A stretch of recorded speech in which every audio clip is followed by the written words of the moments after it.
నమస్కారం. రుద్ర న్యూస్ కు స్వాగతం.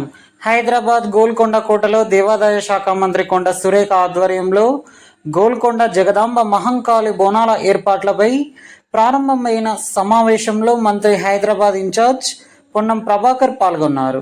ఈ కార్యక్రమంలో mayor Gadwal Vijayalakshmi, deputy mayor Srilatha Shobhan Reddy, స్థానిక ప్రజాప్రతినిధులు, దేవాదాయ శాఖ కమిషనర్ హనుమంతరావు, పలు శాఖల ఉన్నత అధికారులు తదితరులు పాల్గొన్నారు.